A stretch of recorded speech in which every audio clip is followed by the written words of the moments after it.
Welcome, everybody. Just going to give it a few seconds for more people to get in. Hope you're okay and enjoying your Friday. This is now the weekend.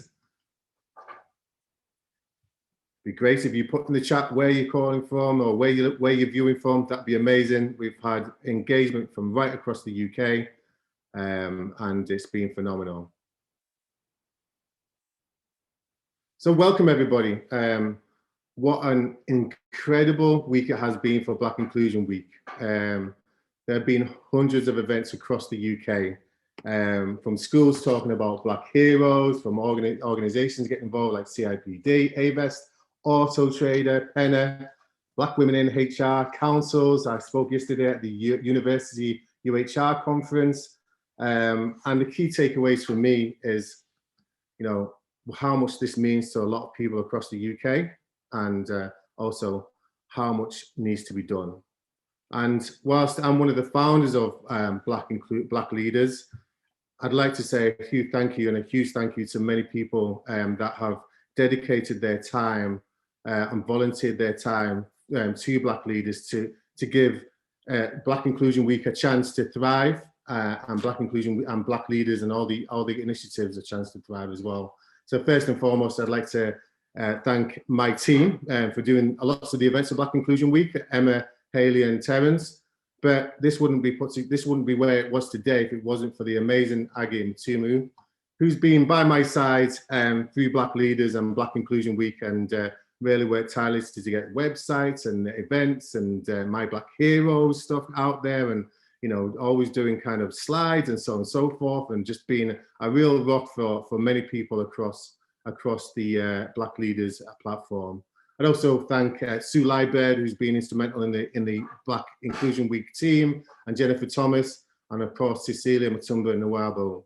I'd also like to thank quite a lot of other people. I'm sorry, I've got to thank loads of people because it's just been such an amazing week. So the likes of Ify, Sonia Bassi, Paul Walker, Sandra Pollock, Davina, Anna Marie Mayer, Nathan Dyke, Alan Higgins, Ifra Samata, Lord Simon Woolley, who did an absolutely inspirational speech at the very beginning, Sandra Kerr, Shane Ryan, Zaina Ratti, Professor Marcia Wilson, Alexis Curtis Harris, Helen Overy, Julie Towers, and of course our esteemed panel that we've got going on today.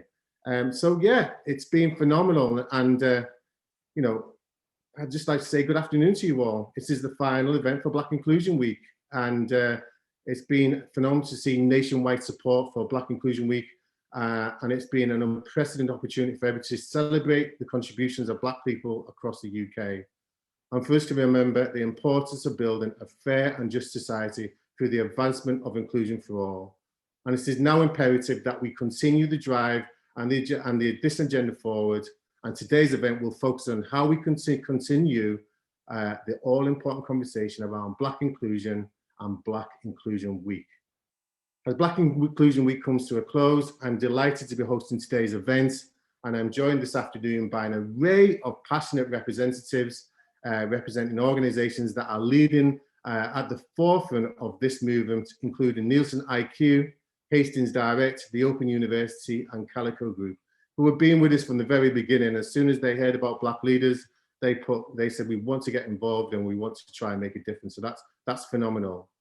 But we've got a lot to get through today, and I'm sure we're all eager to kickstart today's agenda. So without further ado, I'm thrilled to introduce you to our opening keynote speaker, Kimberly Graham.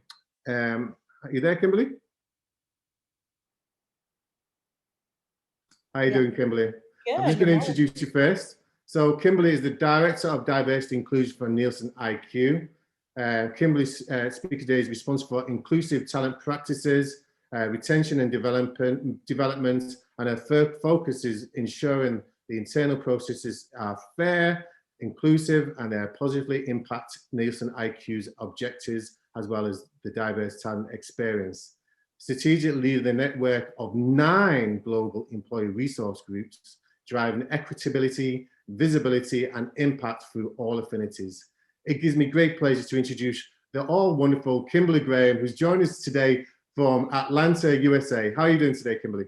Doing great, thank you. It's morning here, so hello to everyone from all the various parts of London. I saw a few coming in where people were saying where they were located. So hello, good morning, good afternoon, and maybe even good evening to those who have logged in late. Thank you. So today we're going to be talking about, Nielsen and your journey with Black leaders and Black Inclusion Week. So it's over to you. Yeah, well, I definitely appreciate it. And I would be remiss if I did not start by, turning the tables around on you, Paul, and thanking you. I know that you have thanked your sponsors and the long list of participants, but we certainly want to, thank you for your efforts in coordinating and putting together such an important discussion and even week of celebration and awareness. And so, kudos and hats off to you. Such a fantastic event, and I hope that it truly accelerates the mission of the Black Leaders Network and all that you are doing. And so Nielsen IQ has been a partner of the Black Leaders Network as from the very beginning, as Paul mentioned. And it was a connection that was made through our employee resource groups, which is a global D&I network for us. Our employee resource groups have been a critical engine in our diversity and inclusion journey of growing an inclusive culture in the workplace. Our journey began about 15 years ago at our company when we instituted our first employee resource group. From there, we have worked to establish other programs that focus on community building and development that address the needs of our diverse associates. But more recently, we have moved from a programmatic design to one that is more systemic. We have been working over the past year to truly embed inclusion into all of our processes. And in order to do that, we had to truly listen carefully to the leaders about their needs. We value and celebrate each affinity and truly leverage the diverse perspectives to help inform the practices, the advocacy, and the accountability within our organization. My involvement and even inspiration from our ERGs ties directly into our support of Black Inclusion Week for all of those reasons. When I think about the question and topic for discussion today, why is it important to continue the conversation around Black inclusion? Two answers come to my mind: necessity and legitimacy, both of which I have learned are foundational to continued momentum, not just with our ERGs, but with truly shifting the culture of an organization in a meaningful way and hopefully sparking that change across the world, which is what the Black Leaders Network and the Black Inclusion Week is intended to do. Black inclusion has become and will remain a social imperative for a number of reasons that we have all seen, felt, and heard, if not personally, then very close to home. What we all witnessed over the past year has been the grave dismantling of the social contract between people of color and the society that we live in. Society is a contract with agreed upon rules and common practices that define us as a group. But when everyone does not abide by the contract and Black people are violated regularly, then it is time to draft a new contract that is representative of everyone in society, not just those who come and can make and break the rules.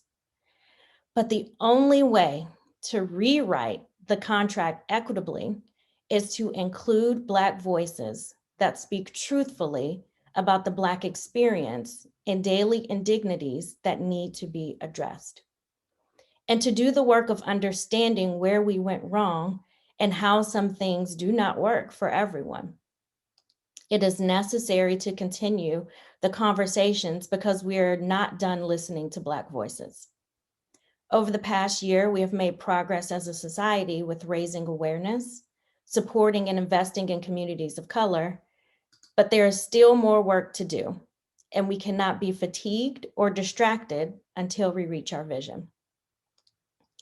The other reason why Black inclusion is important is because a new social contract will not be legitimate without our voice. We must remain engaged and active and participate in the conversation about how we should be treated and how we create a more equitable society. representation matters. And so we need to show up and speak out. And oftentimes we will have to repeat ourselves. And oftentimes we will have to repeat ourselves and repeat ourselves again in order to gain influence. But whenever and wherever decisions are being made, we should be involved. In order for us to achieve an outcome that we are happy with, we must be present. Otherwise, our point of view will not be considered. So it is critically important that we remain engaged in order to continue to move our culture forward. And so with understanding being a necessity that will help legitimize future actions, Nielsen IQ has partnered with the Black Leaders Network to develop the Black Inclusion Index. And it is actually just another form of listening, as I mentioned, was so important in our journey with our ERGs, and of course, moving our culture forward. My colleague, Anna Maria, spoke at an earlier session this week about the data and the methodology for the index, because that's our firm's expertise.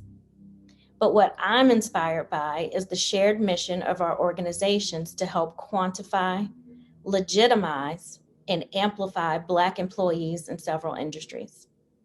As a market research firm, our mantra is what gets measured gets managed.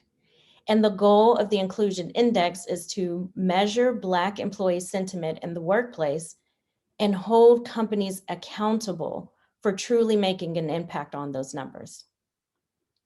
The themes in the questionnaire will help us quantify Black strategy and communication, representation across all levels of the organization, equality in the workplace, outcomes for Black employees as well as Black stakeholders, and community outreach. These themes are foundational to creating a culture of belonging and can highlight disparities where they are occurring. This data will give organizations insight into priority areas for their Black employees so that they can invest in meaningful change. And the measurement of progress will hold everyone accountable for reaching their goals. Our hope is to raise awareness of Black sentiment and really supercharge a collective responsibility to Black inclusion. So we're so energized by the learning and growing that took place over this week with the Black inclusion events. And I certainly hope that each of you are inspired to continue the movement and to bring more people, not exclude anyone, into the conversation for change. It's truly important that we remain engaged and include as many people as we can in order to continue the momentum of moving Black inclusion forward. You, as a Black employee, you truly feel a difference of being seen, feeling heard, and truly can contribute to a culture and your society. I think that the goal of Black inclusion will truly start to open up opportunities for Black employees and associates across the globe, where we can contribute more fully and reach our full potential, which will always enable just the total world and inspire those around us. And that's truly what we are looking to achieve. We want to become more of ourselves so that we help our neighbors and our friends and the people in our communities become more of themselves as well. We all want what's best for ourselves and our families and our communities. And it certainly starts with opening those conversations and starting to have meaningful change so that we all have space and room to be our full selves. So once again, thank you so much for having me and including me in the conversation, and I hope to continue to do more. Thank you, Kimberly. That was really passionate, and I love that the speech in there. It really resonates with me. And so, can I ask you a question though? So, obviously you heard about Black leaders and what was it about? What was the thing that you thought? What, we need to get involved as an organization? I know you touched on it, but from a personal point of view, as a Black woman, why is it important? Yeah, a couple of reasons, and I would say, first, I love the idea that we don't shy away from Black, right? Certainly, I'm in the US, and so there's a ton of racial and ethnic diversity. And so when you are one of other minorities, it's very hard to start to fight to kind of carve out what your unique needs are, right? Especially as a Black woman. My needs as a Black woman are different from my Hispanic female counterparts or my Asian female counterparts or even male counterparts, right? And so it's very, very important to me to title it and carve out and hold space for that Blackness for me, right? And truly identifying and addressing those needs and what they call to action to do. And so for the Black Leaders Network, not only to call out and be specific to Black people, it is a signifier for us, right? That we are important, that the support will be differentiated and it will be meaningful and unique and address our needs specifically. And so for me, that is truly a drawing point in this conversation around diversity, where there's so many diverse groups, there's so much intersectionality, there's so many ways in which we are all different from each other. However, this identifier of being Black and celebrating your culture and having it supported is one that is truly unique in this time, and certainly a safe haven for Black professionals like myself to be a part of in order to continue to uplift and amplify all of our voices so that we all benefit. Yeah, so when we were doing Black inclusion, we I completely agree. We said we're unapologetically Black and Black leaders, unapologetically Black leaders, because for far too long with the acronym BAME in the UK, that Black people have been kind of left behind on the stats and the senior management positions and left out the conversation, and so a change needed to happen, and so that's why Black Leaders was born, and I've got to say that Nielsen IQ has really got behind us, and they've invested a lot of time and expertise within the organization to develop the Black Inclusion Index. And if you don't know out there, if you go on the Black Inclusion Index website right now, organizations can sign up to do the survey, to survey their Black employees, because we're doing a huge survey to know what the experience and the lived experience of Black people are across the UK. And not only that, within Black leaders as well, we've got other amazing initiatives like the Black and Empowerment Leadership Program, which is being developed with the Open University, which we'll talk about soon. And then we've got the a toolkit for education, which has already been piloted in schools to teach kids about, teach teachers, about opportunities, what racism looks like, what Black history is, and not just about slavery, but the rich history Black people have brought to the UK. For instance, Black people was in Parliament 300 years ago. A lot of people don't recognize that. We've been in England for over 600 years, or 500, 600 years. There's a lot of rich history that Black people have brought to the UK and the world, which is not recognized. And so that's what the education toolkit. So I'm really proud to be part of this as well, along with many volunteers that are making this happen. So thank you, Kimberly. We're going to join you for the panelist session now. So we're going to stay on if you don't mind, but up next we have a fantastic panel session, a brilliant lineup of speakers that will be delivering the importance of Black inclusion, and we'll give you hints and tips on how you can continue the conversation around Black inclusion. So I'm delighted to welcome back, obviously, Kimberly, who will be joined by three equally amazing individuals. Are you there, Simi, Stephen, and Helen? There we go. Hi. Hi. Good to see you all. And we're all friends here, and it's fantastic to have you all in here. So, Simi, do you want to introduce yourself first, and just briefly, and then we're going to go to you, Steve, and then Helen. Sure. Hi, everyone. I'm Simi Elofuje. I am the head of talent and inclusion at Hastings Direct. So yeah, really, really excited and really pleased to be part of this conversation. Thank you. And Stephen? Yeah, hi everyone. My name is Stephen. So I'm a regional manager for the Open University's Students in Secure Environments team, so responsible for 29 prisons and secure hospital units in the country. And I'm also an associate lecturer in criminology with the Open University as well. But I'm here today, we're speaking today in my own personal capacity. Fantastic. And last but not least, Helen Gowder. Hello, everyone. So it's really great to be here today. I'm excited too to take part in this discussion about Black inclusion. My name's Helen Gorder.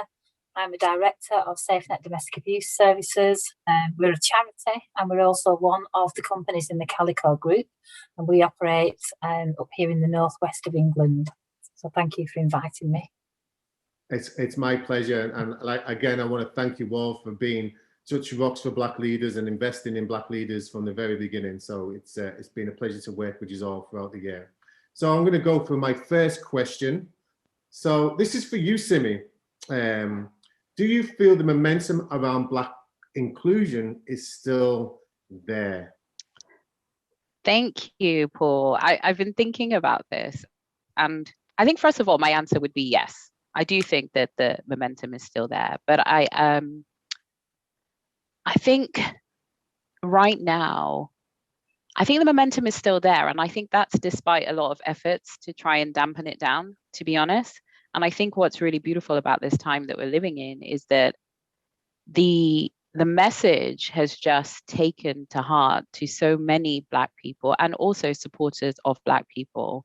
That means that the conversation has sprung up in so many different sectors, whether it's education, whether it's business, whether it's in communities, in a way that means that, you know, when people get pushed back or a little bit disheartened, you pick up on somebody else really pushing forward, and that gives you the sort of the courage, the momentum to keep going.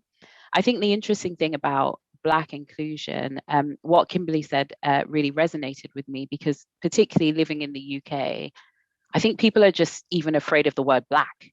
So oftentimes, you know, for me being, you know, I've worked in financial services now for, you know, a few decades, and, you know, I've never said the word Black more often in my career than probably in the last year, because even using the word at times before was, you know, people would be so taken aback. But I kind of feel like now there is a bit more of an opening, and I feel as though we've all got to keep pushing on that door, actually, and not stopping, because there's so much. This is so important.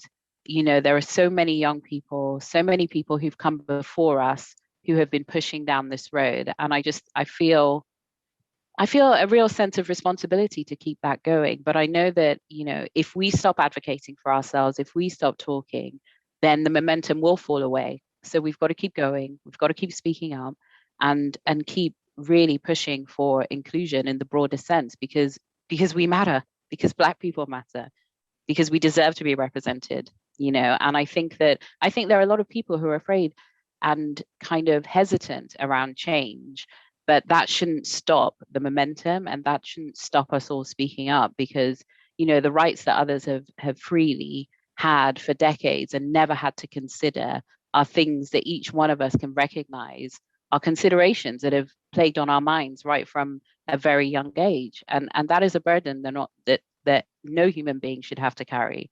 So for me, you know, it's still going. We've got to keep going. There's more to do, but, you know, we'll keep going so we get there. So when obviously when Black Lives Matter and the unfortunate murder of George Floyd happened, you know, I think a lot of organizations was concentrating on race, and for me that was just the same acronym as BAME. Yes. Would you agree with that sentiment? And that's why I think, you know, why I asked you this question. Is the momentum for Black inclusion still there, or is it being watered down a little bit?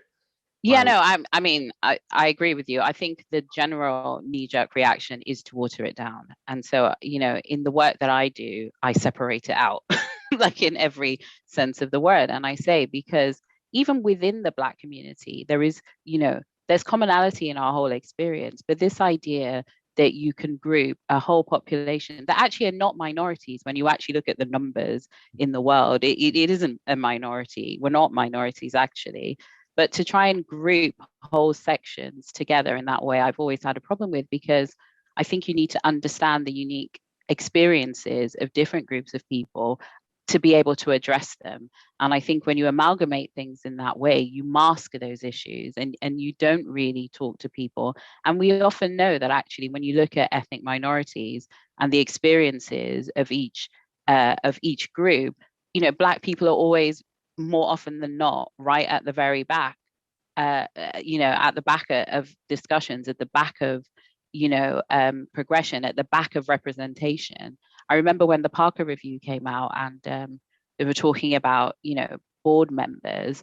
Oftentimes when you look at that BAME acronym, what you'll find is that you might have colleagues from, an Asian background, be much more readily appointed to boards than you would have Black people. So I think it's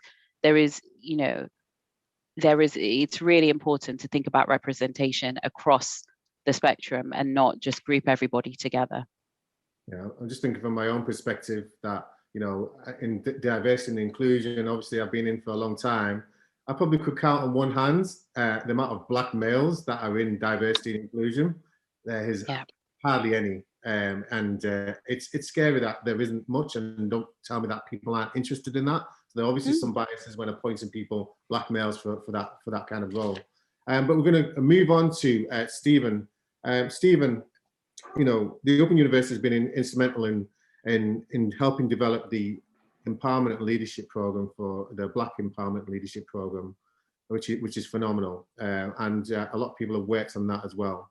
But I want to ask you this question: what actions can organizations implement to support their Black employees? Well, thank you for having me, and thank you for your question. Well, I think first thing to do is to seek to establish what the extent of the issue itself. So one of the things I found, and one of the things that the Open University has done, is actually to have a consultation with its staff, is to talk about the issue of inclusion, not just in terms of leadership, but also in terms of students as well. The retention, access to HE for Black students, the retention of Black students, progression of Black students. So, as an institution, they have been prepared to look at these issues, and I commend them for that. I mean, that's sort of the reason why I work for the Open University, because we work to a set of values, really, work to a set of values and principles, and the idea of being open to people, the idea of being open to ideas, the idea of being open to places. So when it comes to people, we know that OU, specifically in terms of Black people, they recognize, the data is out there, and they recognize that there's been this unequal outcome. There's been this disparity in terms of outcomes for Black students. And we look at it from the perspective of staff. The data is also there to show the disparity in terms of sort of pay, career progressions, and sorts of things. But it's been addressed. And one of the ways to do that is started off with a race disparity audit. You need to have a look at your organization. You have to have a look at all areas and all aspects of your organization, and literally audit the work you do in terms of the racial elements of that, and then that would highlight and reveal areas where you have gaps, areas where you need to focus and take action on. And then in taking that action, where organizations want to do something about it, in taking that action, it's important that you then work collaboratively with other organizations as well that share the same ethos and same kind of ideas and values that you have. And that's why the OU is very quickly been able to work with you to highlight. And the reason to do that is in recognition of the importance of this issue. Yeah. So data is really important for any inclusion. I always batter on about this. You've got to know where you are to know where you're going to. And that's why I think, the Black Inclusion Index is really crucial for organizations to find out the lived experience for their Black employees and to know, where they need to go. Well, I couldn't agree more. You need to know, well, you need the data.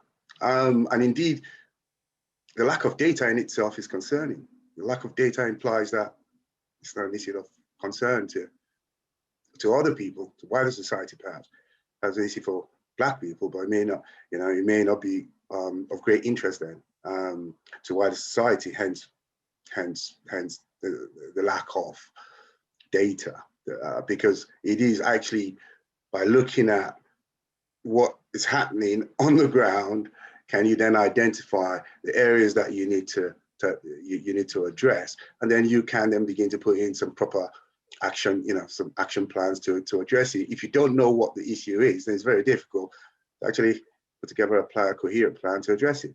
Yeah, and that goes across all strands of diversity, not just Black, but I think it's important to separate the kind of strands as well. I really do. And we've got some great comments in here. So I've got one from Ifra. How are you doing today, Ifra? So Somali people get lost in the banner of BAME. We are too Muslim to be fully Black, and too Black to be fully Muslim. BAME is a problematic term, and it's definitely not inclusive, which I completely agree with. And yeah, it's so Aggie said also point, I might be the one in 5 Black males work in EDI roles. So it's 1 in 5 Black males are working in EDI roles. So I'm just reading the comments as we go along. So I'm going to go on to the next question, which is to yourself, Kimberly. And we've got quite a lot of allies within Black leaders actually, and allyship is really important. But how important is allyship, Kimberly? Yeah, allyship is everything, right? It's a huge link into where we are trying to go. And I want to be clear, right? Allyship takes a lot of courage, right? And I think that that's kind of what is unspoken about allyship, because I think that, as a person of color, when you are encountering or, sharing information with someone who is not like you, right? Certainly you are doing so to gain their understanding, right? You want to open yourself up, you're vulnerable, you have a lot of courage by doing so, by sharing exactly what your lived experience is, and how, what your vision might be for change. And so that exchange actually cannot just stop by imparting that knowledge on the ally, right? The ally has to have the courage to use their power to change your experience, right? And so that is really where the crux of how the movement gets going, and how you really get some momentum. And so it takes a lot to identify true allies. And I think that there's a lot of self-identification for allies themselves, right? Because people might think, I can't do anything, but they're not necessarily thinking from the point of view of their advantage that they already have, right? And so it's truly a self-reflective moment for not just people of color, right, to understand their indignities, but for our allies to understand where they are imparting their advantage and where we are ending up disadvantaged.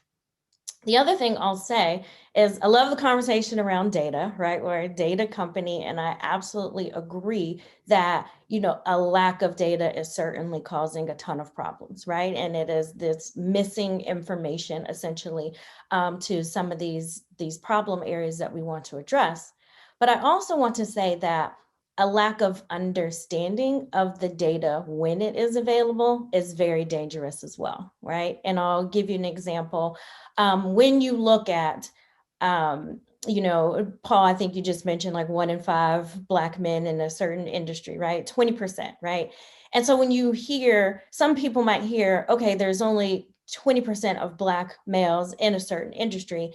And if you don't truly understand the data, you start to think, well, then Black men need to catch up, right? And that's not true, right? There needs to be a true understanding of there are systemic issues in the way in which these decisions are being made and the opportunities that are being afforded that are actually capping Black people at 20%, right? Black men at 20%. That's just an example.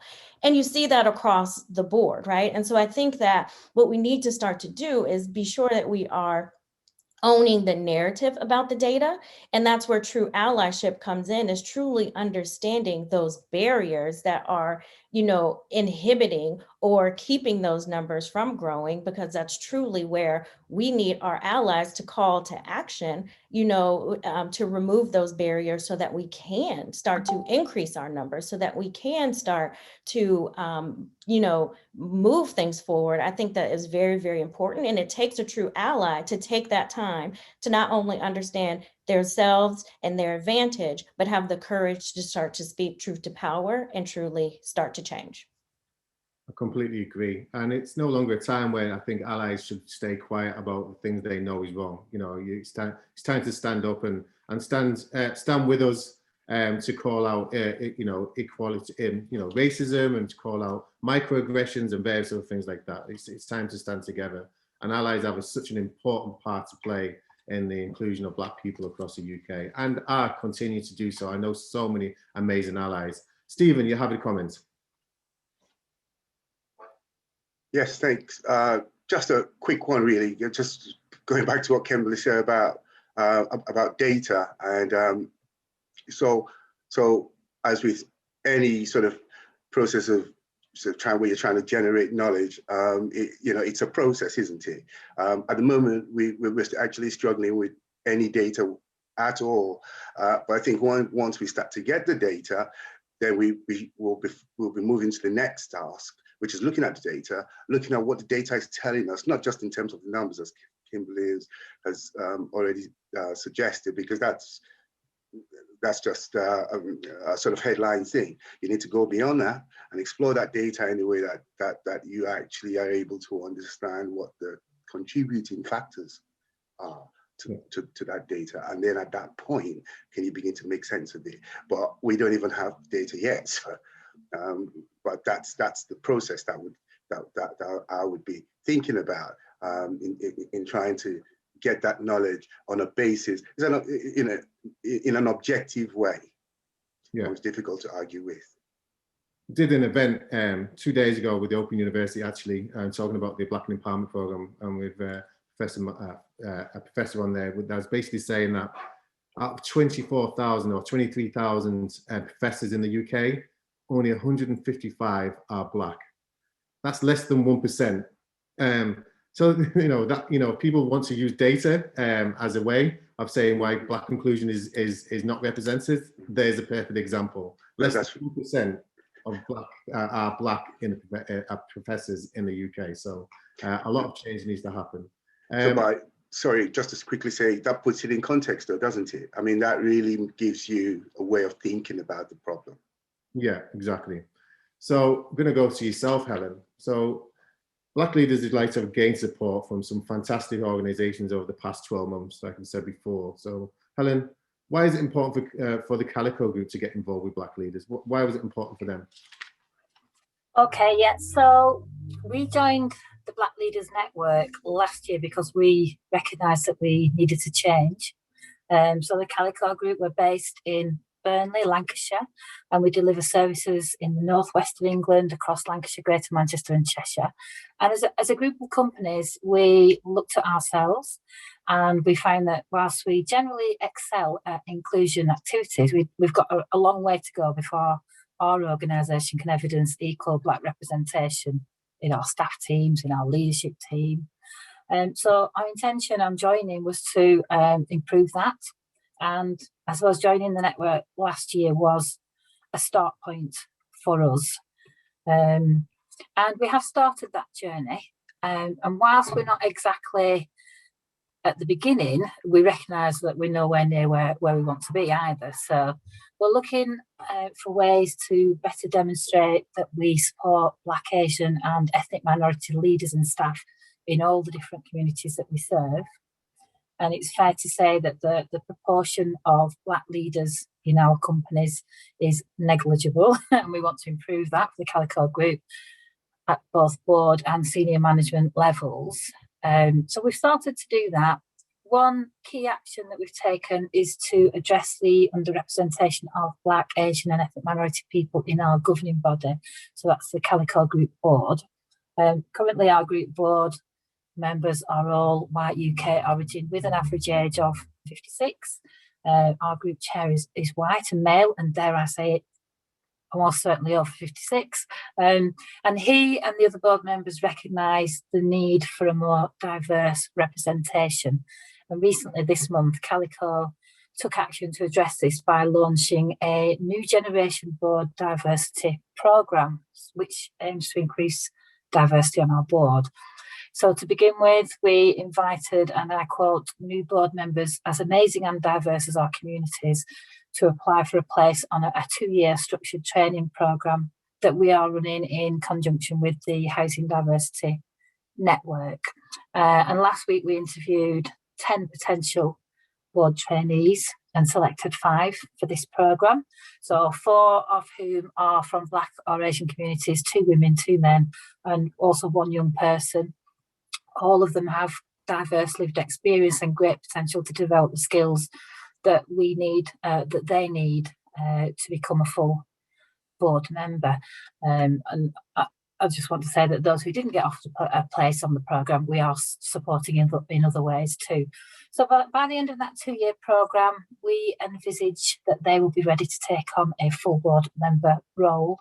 And I'm just speaking like this as an example, really. This is our first major initiative to look at how our group as a whole can become more diverse and representative. And the answer to the question, being part of the Black Leaders Network for us means that we're able to access support, learn from the experience of others in the network, and we're really keen to begin exploring other Black inclusion initiatives as part of this network. So that's why we're here, and that's why we joined. Oh yeah, and it's great to have you as members of it and founding members of Black Leaders. So fantastic. So when we spoke and was having a kind of a pre-run through, we was talking about COVID, and obviously we could not leave it out because it's so important. With flexible and remote working now, something that a lot of organisations are looking at continuing post-COVID. What do you suggest companies can do to continue to attract and retain diverse talent? And I think, Simi, you wanted to answer this one.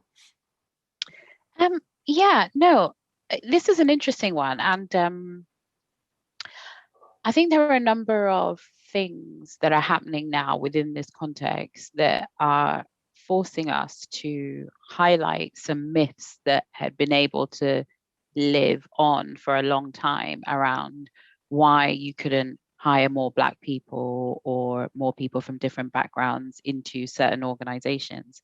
And I think often the location one was always an interesting one.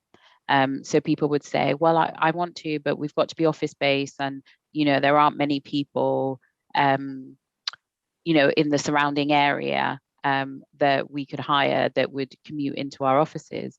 But what's happening now is that obviously, many organizations are looking at, people joining from wherever they are and being able to remote work across a number of different industries. So that kind of busts the myth that, exists in some places that says, okay, maybe people who are from different backgrounds might be more in major cities, and therefore when you have regional companies, you can't access that talent.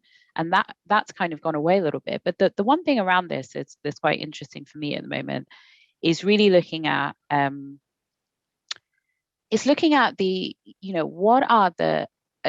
what are the things that organizations ask for as a route to entry into companies, and who are the people who get access to those things in order to be able to demonstrate them? Because I think, particularly when you look at financial services, I don't know how many people on the call are on there. We ask for so many different, experience here, or this type of qualification, or that type of thing. And what that does is it just filters down into a very, very small population of people who typically might not be that diverse who come there. There will be some people in there, but you're narrowing down the pool significantly. And so one of the things that I've been talking to some of our leaders about, in terms of when you put out a requirement, really ask yourself, why do you need that? Why are you putting as specific a requirement on that? Can you test people's ability to do the work rather than how they present to you, or who you think you might like to work with because they seem much more familiar to you, and so on. And actually, can you really think about merit and how you can be much more equitable in terms of looking at what somebody can do. And so these are some of the conversations that I'm having a lot with people now. And I'm finding that actually, because we can't all be together, and you've taken away, and some of that sort of face-to-face interaction has gone away, we've actually hired more people into roles over the last year than probably would have happened before, because some of those interpersonal biases are less rampant when you're having to look at things differently. And we're looking at things now like blind CVs more, and technology is enabling us to do that. And so we've started to run a pilot where we're running some blind CVs through a pilot, and then looking at what happens when we don't run, for kind of holding that as a control group, and then just going through our normal recruitment practices and seeing the difference in terms of who makes it down further into the further stages. So I think we can really think about questioning some of those things and challenging ourselves, and hopefully like disputing some of these practices that we've come to just accept as the norm. What is the norm, Yeah.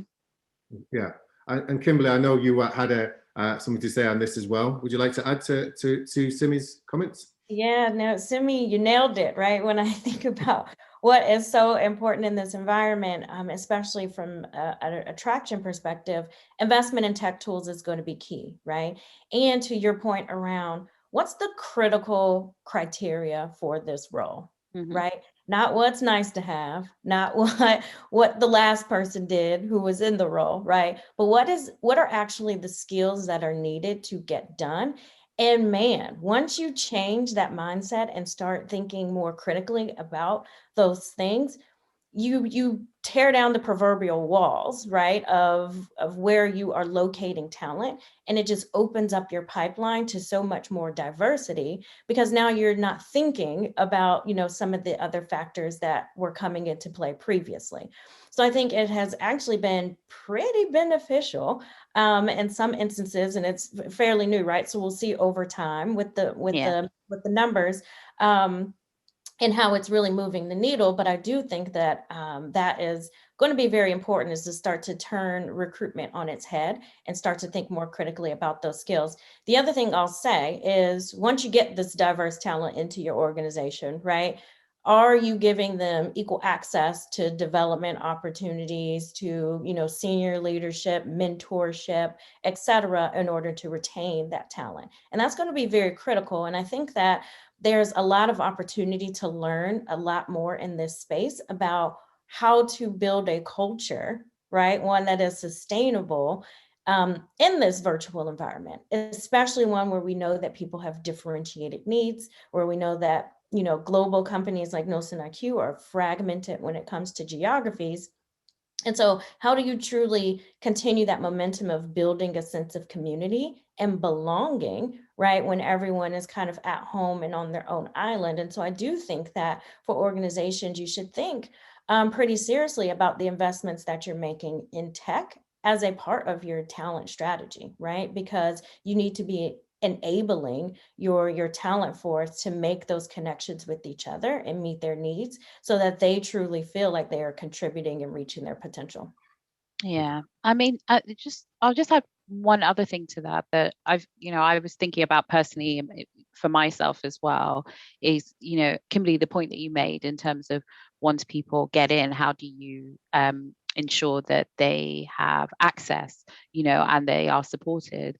And I think that's where, for any one of us who are Black leaders in our own right in our organizations, seek out junior people in your organizations that you can just talk to informally or formally, mentor them, talk to them about the fears that you had when you were earlier on in your career and the challenges and how you got over them.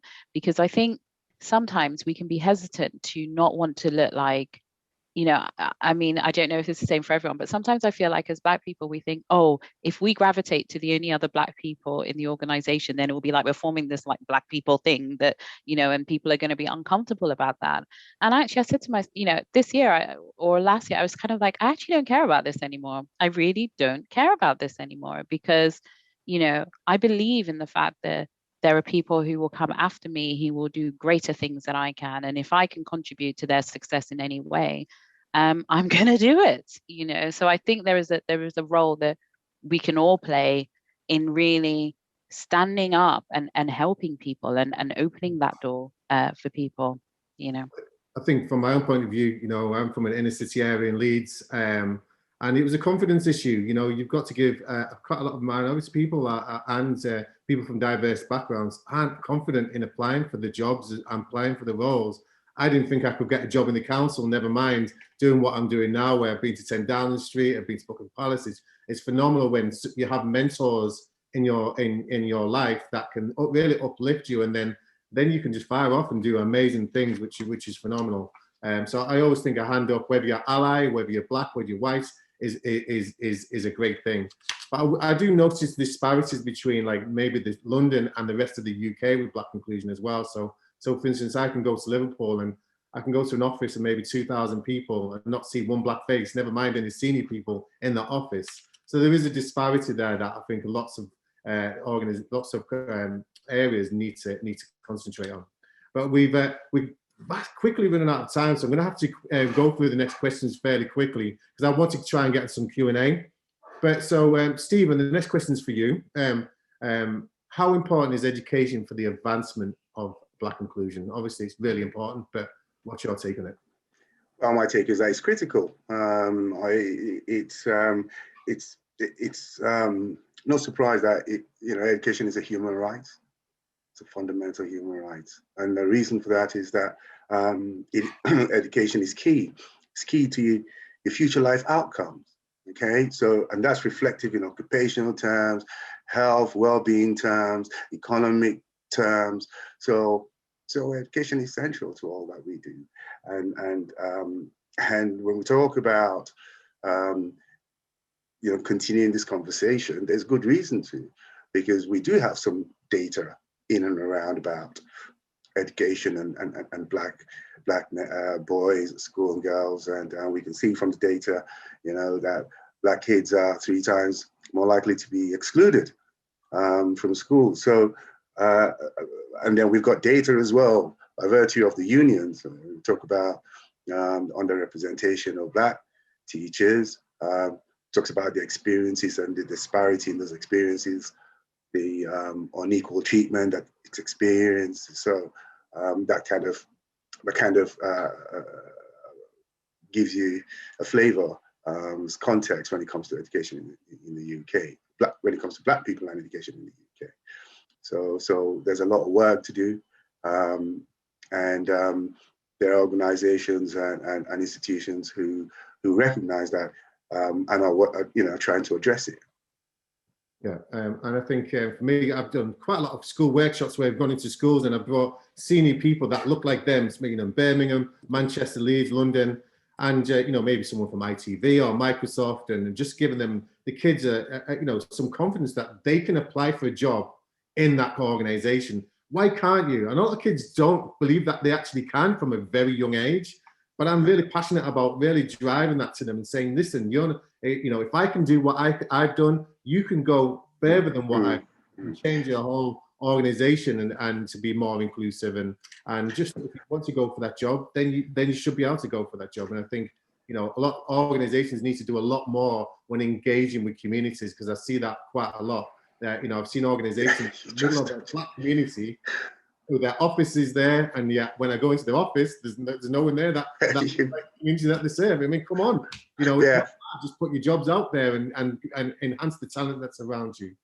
Well, that's outreach. We call that outreach, and that outreach is critical. You outreach into the community you want to engage with, and you recognise the particular needs, and you come up with a support package that recognises those needs, addresses those needs, and that's how you begin to bring about some, sustainable change. Yes, but you're absolutely right about the outreach element of this, where institutions, organizations, companies, so on, you reach out to these communities you want to engage with and do it and try that. Yeah, exactly. So we're going to go to the second to last question. So this is going to you, Helen. Like I said, we want to do some Q&As afterwards, so we need to be fairly quick on the answers. So when we look at community engagement, how important is this for the advancement of Black inclusion? Yeah, I think Stephen's just answered part of this, actually, talking about engagement. But I was just going to say that, well, I like the saying I've heard quite a few times recently, that you can't be what you can't see. I'm sure you've heard that before. For me, this really sums it up. If Black people, Asian people and other groups are not visible and present, how do we know that that career or pathway exists? And so if people see themselves in our work structures, our boards, our leadership teams, our frontline teams, if we can see someone like ourselves, we believe that we can be understood in that organisation and in those services as well. So people from diverse backgrounds will see a safe workplace that will support them as employees, that support culturally and psychologically. And the same for our customers. They see themselves, they feel that their needs will be understood and met. And that sort of mitigates barriers that have been in place for centuries. The charity that I work for, we are acutely aware of the importance of community engagement. We deliver safe refuge services to a wide range of victims from really diverse communities across Lancashire and Greater Manchester. We accommodate a disproportionately high number of Black women with children, Asian women with children, traveller women, women living in poverty, women from LGBTQI communities, trans women, a whole range of different people in need. And we accommodate up to 100 families at any one time. And in order to be able to meet the really diverse needs of those residents and clients, we ensure that we employ a diverse workforce. We have bilingual staff with diverse faiths and cultures. More than 20% of my staff team of 150 women are from diverse ethnic backgrounds. And the services that we deliver are designed to include Black and Asian women who are the most excluded and hidden in our communities. For example, young women who may have been brought to the UK and forced into abusive marriages, in insecure immigration statuses with no recourse to public funds. So last year, SafeNet did a lot of work investing significant, tens of thousands into supporting these women and keeping them safe from further violence and harm. And it wouldn't be possible for us to do that work without the full engagement of those communities that we work to support. So, you know, what we do in our organisation is that we engage with our service users through, we call them Finding Our Voice sessions, which we run in each of our service areas. Over the last 3 months each quarter, we facilitate Finding Our Voice discussions. We've had 22 in the last 3 months with 55 victims and survivors. And of them, 21 of those were from various ethnic origins. We're talking about women who are of African descent, Jamaican, Iranian, Indian, Pakistani, Irish traveller women, Bengali, Nigerian, Somalian, Polish and Romanian. 38% of all of those who attended. And it's their views that help us to shape the support that they need and make sure that they're fairly included in our society. So what I'm trying to get around to is it starts with our leadership, it starts with our leaders, and it permeates through all of our organisations into the services that we deliver and through to the kind of support that we can deliver to our customers and service users in the communities who need us the most. Yeah, I completely agree. I think when you engage with communities, so just before I answer this, but go into this statement, we've got Aggie Matumu, who's going to be saying a few words at the very end. She was the person that helped develop Black Inclusion Week with myself, and she's going to say a few words at the end. We're going back to community engagement. I know firsthand when I used to do recruitment fairs way back in the day when I first started the business, and we did a recruitment fair in Chester Racecourse, which was a public sector event, and which was the police, fire services, probation, all that kind of stuff. And when we took lots of people from Toxteth to that event, and when it was on the bus, people were saying, "Oh, there's not going to be any opportunities for me. There's just going to be lip service." And by the end, when people was coming back, when they talked to the organization and they felt, you know, that they wanted them, they'd all apply. So lots of people applied for the police or the fire service, and people actually got jobs from them. It's just about engaging and just giving people the confidence and that, you know, that head ups that you can achieve and you can succeed in this organization. But you've got to make sure the culture is right as well. To Simi's point, you can't just have a diverse population and nobody's filtering through to the senior ranks, because, you know, you've got to make sure there's some safeguarding with regards to talent progression and so on and so forth. So I'm going to go into my last question before we have a Q&A. And I'm going to go to yourself, Kimberly, first, and then we'll go to each one of you. What are your top tips to help embed Black inclusion? Kimberly. Ooh, good question. First and foremost, I would say start listening, right? Because, you know, the way in which Black associates need to feel included or need to be supported can vary, right? And so, you know, we're not a monolith. We're a very diverse group within the Black community, right? So it's very important to have a good understanding and listen to exactly the needs of, you know, your organization, the Black people within it, and start to be relevant and meaningful to them. The other thing that I'll say that is very important, we've talked about data quite a bit, but I do want to say that accountability is what's going to be the name of the game for, you know, for me, and a tip that I've learned that truly helps move the needle. So when everyone is aware of the goal that you're trying to reach or what the objective is, you can hold each other accountable in reaching it, right? And so you start to create this support ecosystem of everyone rallying around those important goals to help move the needle on Black inclusion. And so I will say that, you know, for Nielsen IQ, we have established a scorecard, right, which is reviewed on a quarterly basis.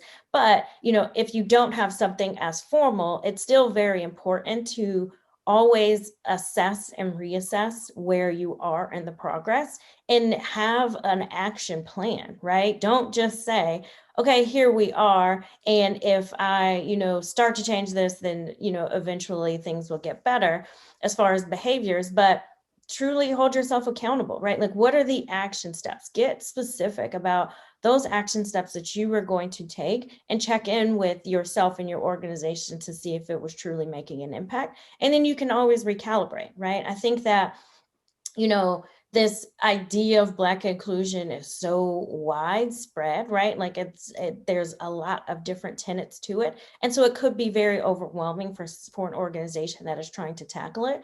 But if you are true to yourself and start to break down those bits and pieces into a plan and say, hey, this is a huge gap, right? And that's one of the points of the inclusion index, is to say, you know, outreach is very positive for us, but where we lack is in representation. So let's focus everything on representation and get that right first, right?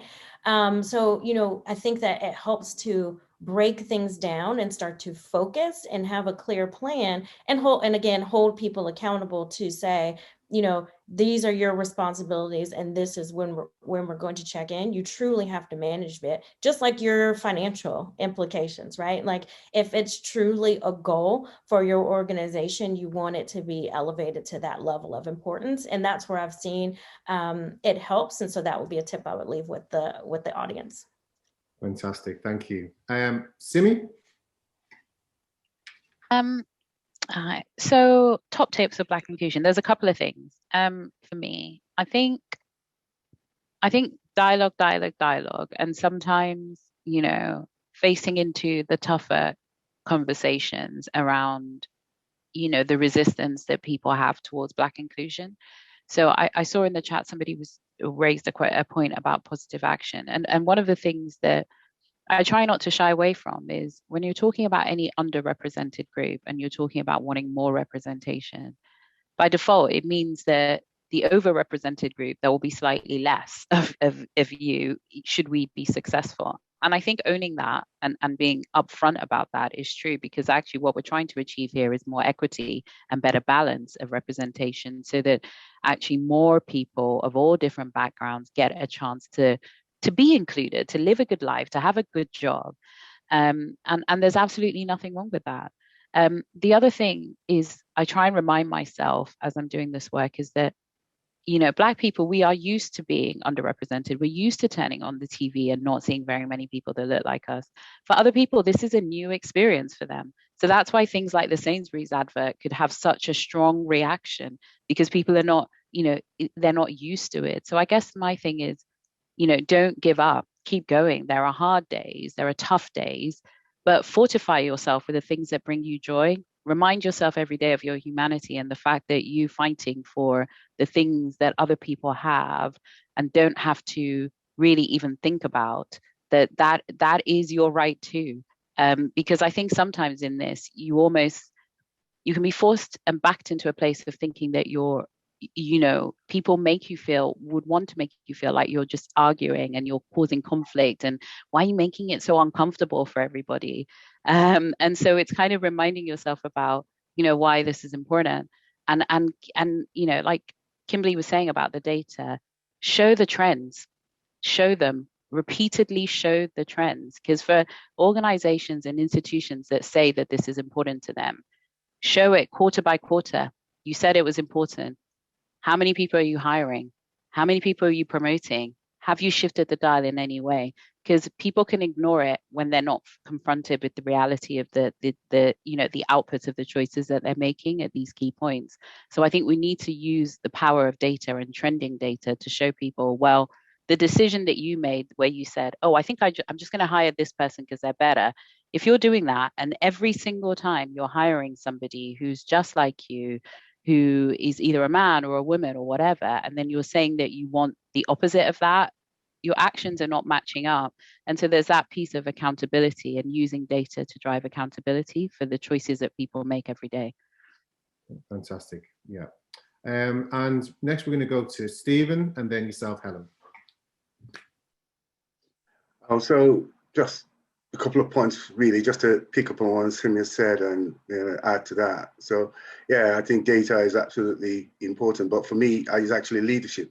So leadership based on that is based on the set data that we keep referring to, gives you the basis really for drawing attention and seeking action on this issue. So for me, it would be leadership data on which to base those leadership decisions on. Yep, thank you. And Helen? Yeah, I'm not sure I have much fresh to add, but I agree totally with the importance of leadership and data.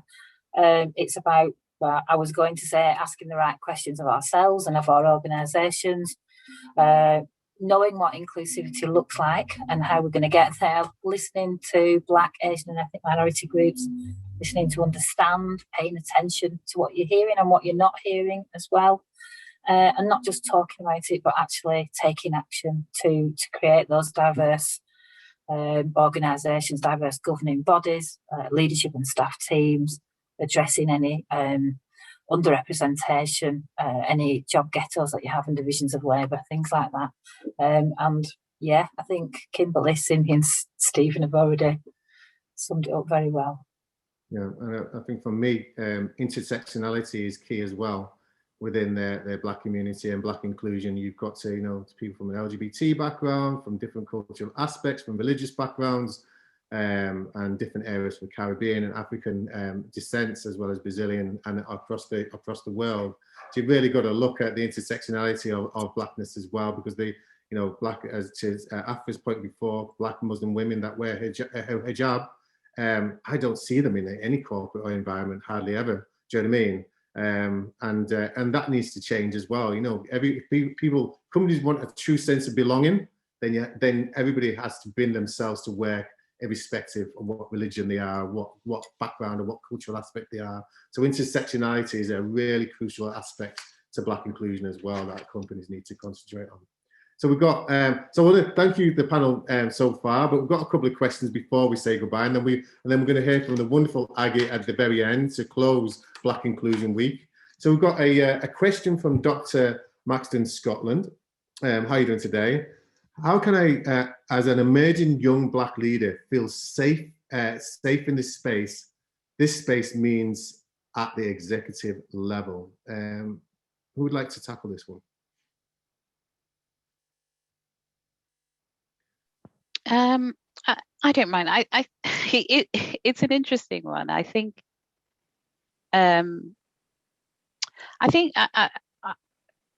not going to lie. Some of those executive areas are not safe spaces. Actually, they're not. And also, people are not aware of, or they are aware, and maybe they don't really think too deeply about it as to the impact that they have on others who are unused to these environments and what it means to be inclusive and open into those spaces. And so I think for any person that's looking to get in there, I think all I will say is, believe in yourself, know why you are there and the value in what you want to say, and do your best to kind of silence the noise that makes you feel like you don't deserve to be there, or there is some question about, how you're going to show up there, and just do it anyway. And know your stuff, know the purpose of why you're there, what you want to say. And even if it takes everything in your stomach to kind of build up the guts to go and do it and speak with a clear and firm voice, do that, because you have the right to take up the space. And I think the more that people do it, the more that people will get used to it, used to seeing others who are different in those places. I'm not going to say change yourself or be something else, because I don't think that's I don't think that's fair. I don't think that's right. But I think that the more that we get representation right, and we have other people in the room who look different or who are different, the more that they can extend a hand of support. And I guess what I'll say to any allies or Black leaders themselves that are in those boardrooms, when you see someone coming in, go the extra mile to make them feel comfortable. Right? Because that they'll be feeling the way that they're doing. So you're in it's the power over versus the power of under. You have power over, so use that in a positive way to encourage people when they come into those spaces, because often they are not safe. But we can all do our bit to make it that little bit better for people. And I often like to reverse the roles. So let's say you was in a Black country and you was the only white person in the room walking into a boardroom of all Black people. I think you'd feel a sense of, aloneship.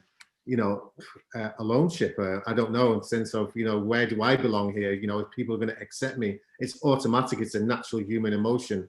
I completely agree with you, Simi. Does anybody else want to answer that question or give a quick comment on that? I know you put yourself off mute, Kimberly. Yeah, I was just going to add, when it comes to those spaces, just think about, the more you reach your potential and become comfortable in that space, you are expanding the room for others to join you, right? And so don't shy away from taking a stake in the space that you are holding, right? Try your best not to shrink, but always think in your mind, kind of the responsibility and duty to hold space for someone else to join you. Yeah.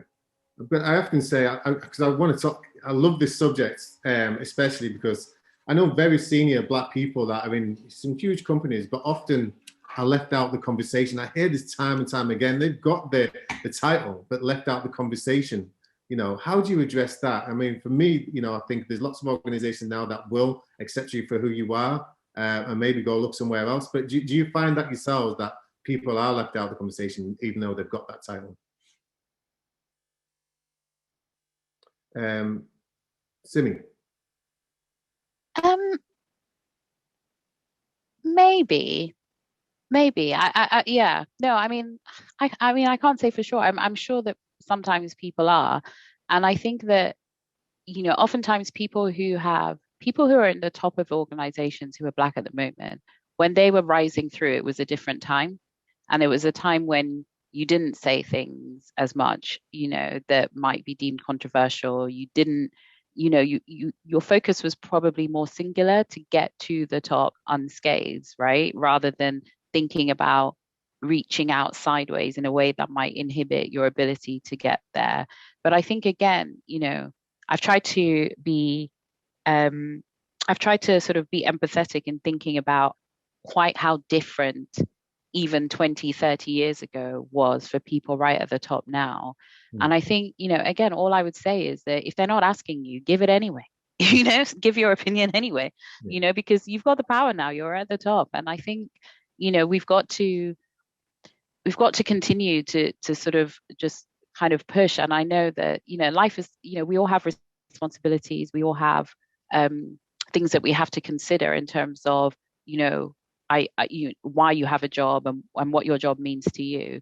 Yeah. But, if there is an inch that you can take, and even if it's only an inch, just do that, but do something and insert your voice, because it matters. We've got a couple of questions on allyship. So Ruth Shaw says, as an ally, what are the most important effective demands I can take for my organization to become psychologically safe for my colleagues who are Black or from other groups? And Keith would say, what's your biggest message to allies going forward out of this Inclusion Week? This is a very illuminating session for me. So, what can allies do? Give some tips for allies. Who would like to answer this? The one thing I'll just jump in quickly and say is that ally is a development, like a skill that you have to learn, right? Like just the color of your skin doesn't automatically make you an ally, right? And so I think that it's important for organizations to realize that if this is truly important to your culture, then you need to invest to develop the people who you have identified as allies so that they have the skills to truly help and honor and support and move forward the people of color within the organization, right? I think a part of allyship is privilege, right? And so how do you need to learn, because a lot of our allies don't realize the privilege that they have, right? And there's this understanding that goes on and then they get it, but then it's how do you use your privilege to have a space for others? And that's a skill, right? That's a muscle that you have to build over time, and it takes development in order to do that. Yeah, I completely agree. And I'm going to go on to one last question before we go to Aggie. So it's for an anonymous. So how do we gather data on the lived experience of Black employees in the market countries where, sorry, that just went off. Mark was even asking questions about race is illegal, i.e., e.g. France and Germany. To my mind, it runs the risk of creating a tiered approach to Black inclusion within the same organization. Anybody want to tackle that one? I think when you gather data, how do we gather data? I think it's important to have the lived experience of people within the organization first and foremost. I think, does everybody agree with that? That, it's so important to gather that. Yeah, and I would say that, don't underestimate the importance of qualitative data versus quantitative, right? We've talked a lot about quantitative and, your numbers and your tracking, and just certainly familiar with some of the, the legal challenges when it comes to different markets, right? And what their policies are. And so you can't really ask those questions, right? You usually have to have people self-identify. But I do think that then you need to over-index on the value of listening in those types of markets, right? The qualitative data that you will get from the people who you are speaking to, what their experience is, and ask them very tactically, right? Like have some objectives in mind and use that as kind of a foundation to build off of until you have a quantitative complement, if you will.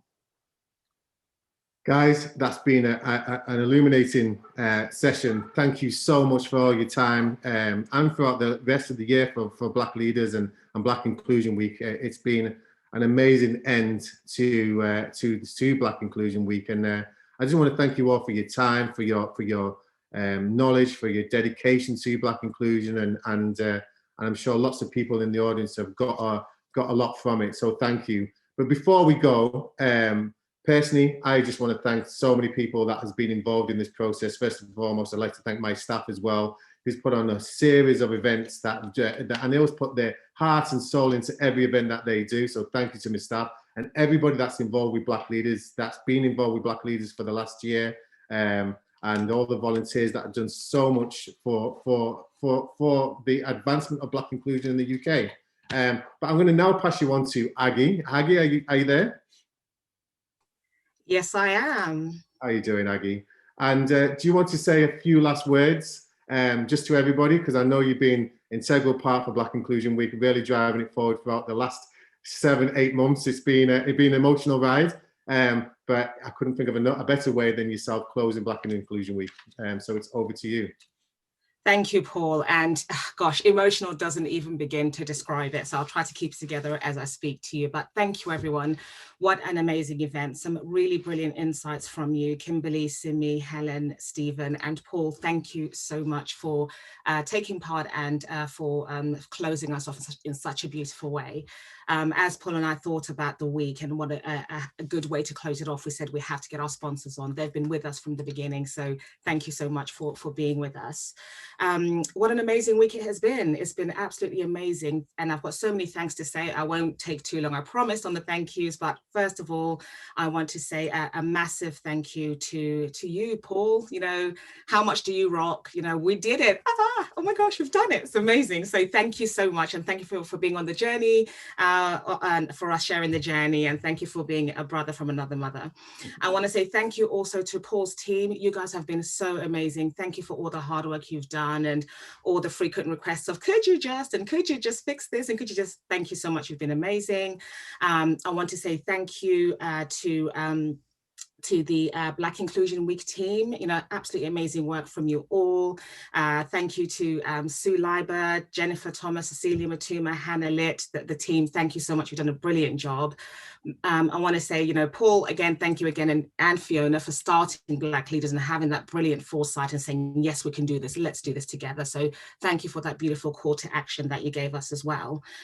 Thank you to the wider Black Leaders team, Sonia, Bassi, Davina, Ifra, so many people to mention. Thank you to our sponsors. You have done a brilliant job. And like I said, thank you so much for being with us at the beginning. We're a group of volunteers. We're all doing this at the side of our desks, on top of our jobs, on top of our family lives. So having that support from our sponsors has been absolutely invaluable. Thank you so much. Another thank you to the companies all taking part, those who have shown so much support, who've held events, who have worked with their teams, who have worked with their Black employees to say, let's do this and let's make it happen. Companies like Canon, Lloyd's Register, Penna, who held an event, BIE Executive, Leithwaite, so many more, to say thank you to.